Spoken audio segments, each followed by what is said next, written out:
Good morning, everyone. My name is Gavin Stewart, and this is my presentation from Tragedy to Reform, which is going to be discussing one of the most significant aviation law reforms in the past few decades, which was the creation of the Pilot Records Database, or the PRD.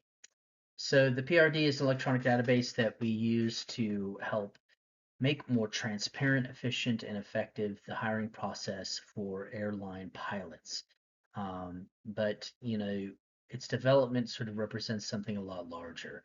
It sort of tells a story of how aviation law is created through um, tragic accidents and the investigations that follow them, then congressional action, followed by administrative rulemaking, and then the encouragement and welcoming of public participation to refine those rules. So, the hope of this presentation is to explain why the PRD became necessary, the process of how it took to become developed, um, some of the viewpoints that the public had uh, as pushback for its initial implementation, and why I believe this kind of sets the precedent for future safety, aviation safety legislation.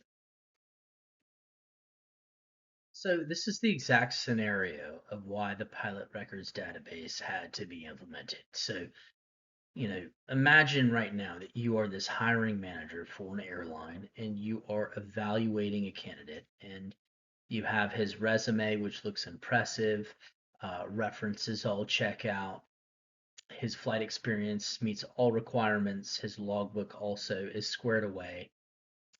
Just on the surface, it seems like this guy is going to be a great candidate for your position. But you only know what you know. And in the old system, a lot of that was just based on what pilots would tell you, and then some incomplete records from the PRIA, which we'll discuss in a moment here.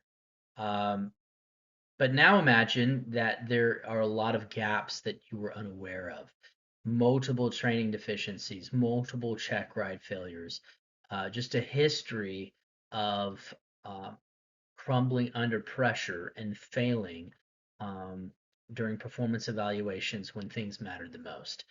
That would certainly change your outlook on whether or not you should hire this pilot, and you may not even have known that prior to the pilot records database.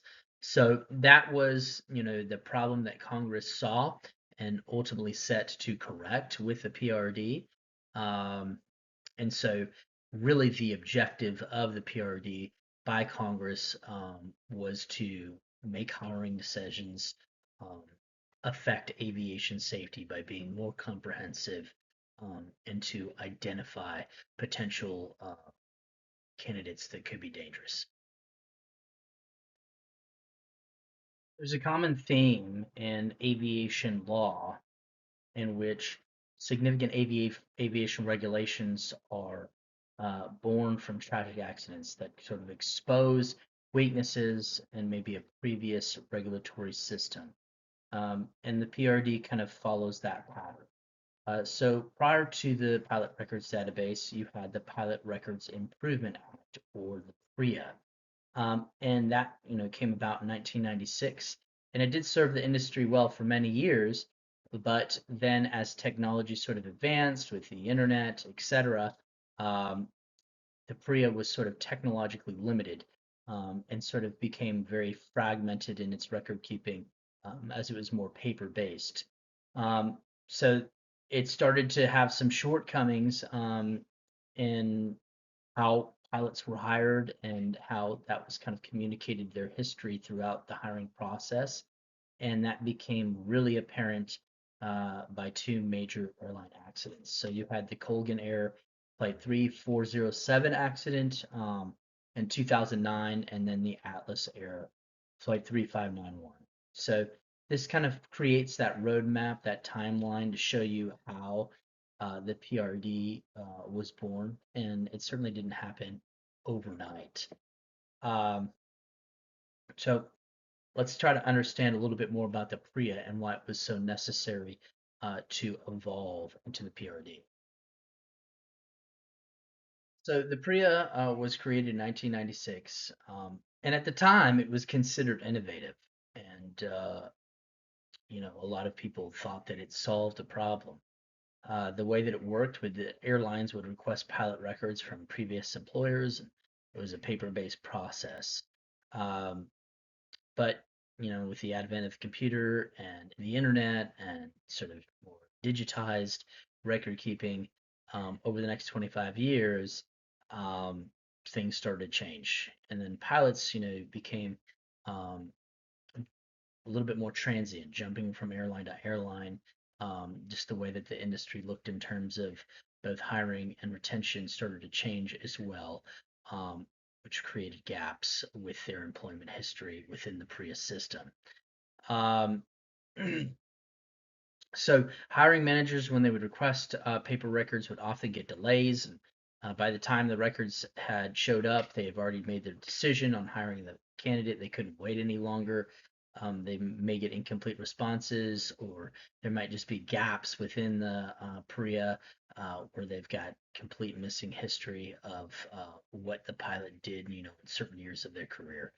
Um, so it wasn't necessarily that the Prio had a poor design initially. It was just that it did not evolve with technology and with aviation, and it started to fall behind.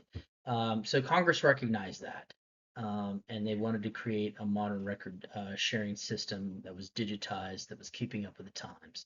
And unfortunately, it took tragedy for us to be able to see that blind spot and make it a national priority.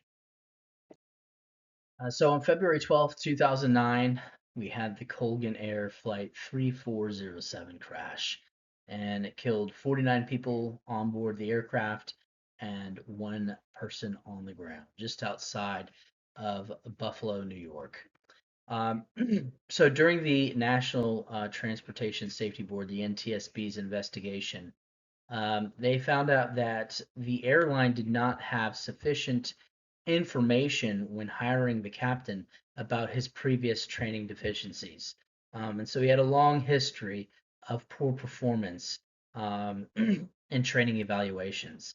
Uh, and so, you know, this sort of started changing the conversation about what do we need to do to keep more transparent records so that when we do make these hiring decisions, there's some sort of standardized process where every pilot is held accountable and every hiring manager is essentially empowered to have the information to make an informed decision. Um, and the PRD, the electronic records database, was just a thought at this point. But certainly, Congress had the intent, and the Colgan Air Flight 3407 crash is what initiated that conversation uh, to instigate the reform.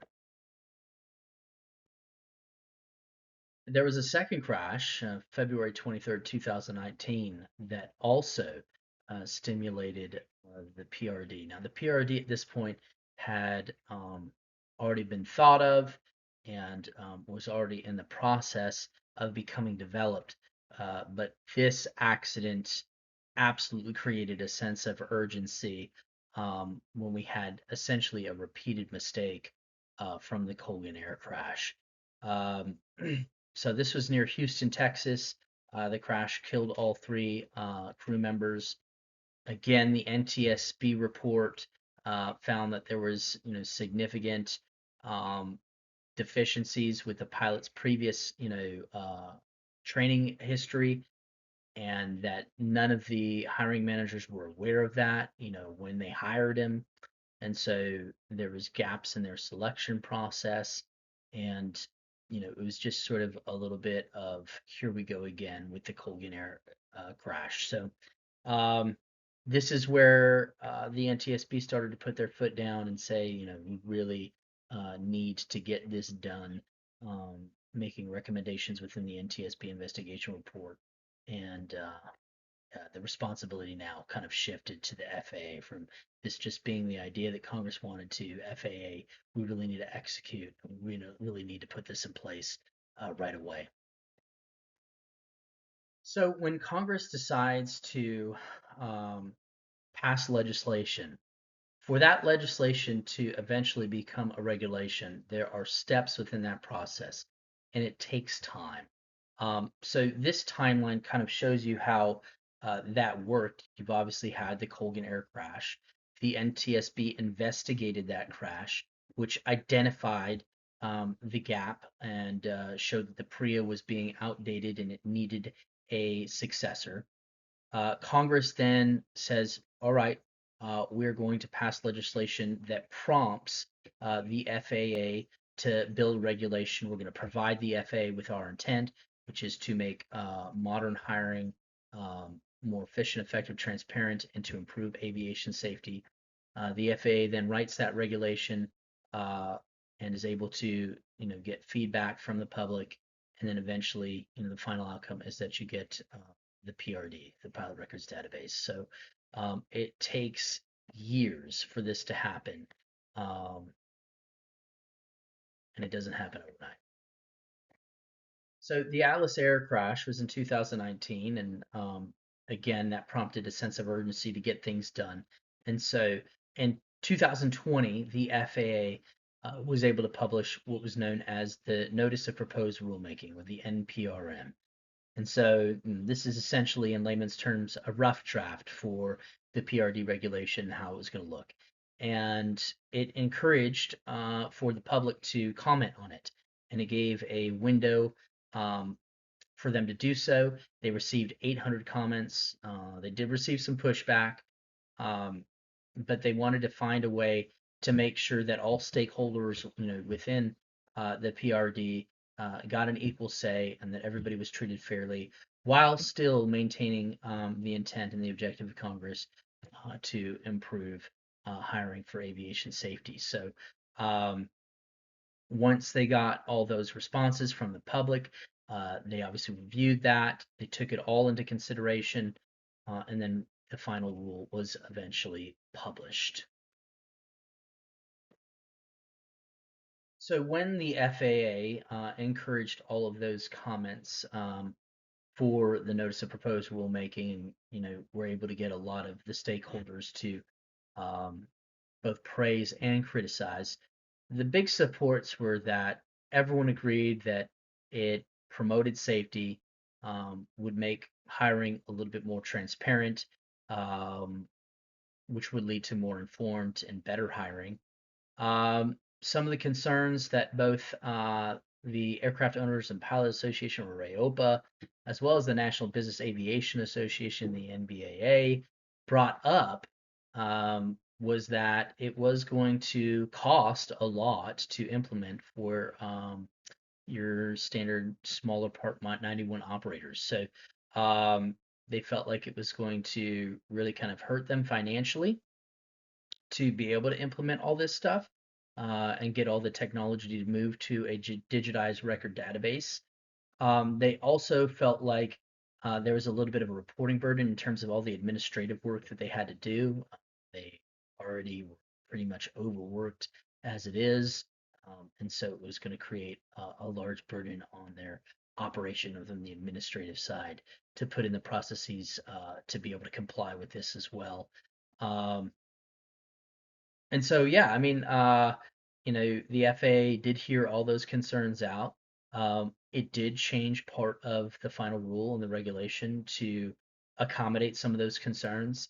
And that way the intent of the notice of proposed rulemaking was satisfied.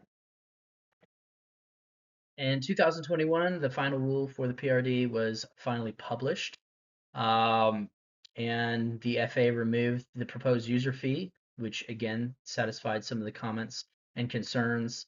Um, it sort of simplified all the reporting procedures to try to reduce the burden of administrative work, simplified some of the reporting standards, and then also started to protect the pilots with privacy, um, and more restrictions on their end to make sure that their pilot rights weren't infringed upon. So um, this was kind of the most impressive part. of the evolution of the PRD was taking it from the notice of proposed rulemaking, and then making sure that the final rule uh, was fair to all. So did it successfully balance kind of aviation safety from all stakeholders? Well, let's find out. So what the FAA had to balance was safety from the perspective of the FAA and the hiring managers, but also the privacy of the individual pilots. And keeping that in mind all times is what had them wrestle with that tension to create that fine balance. And I feel like the FAA never lost sight of that and ended up creating a solution that was pretty fair and equal to both of those parties. So um, pilots are able to review their own records at any time. They're able to dispute inaccurate information. They're able to provide explanations within the hiring process for why things may say what they do on the PRD. Um, and then they also have to provide consent for anybody to look at their pilot records database. So definitely a big win in terms of pilots' rights and privacy on their part. Um, and the FAA, also kind of recognized that we still had the main intent of improving safety, and so we didn't want to sacrifice that just for the individual rights of the pilots. So being able to have those work together was really important, and they found a way to do it.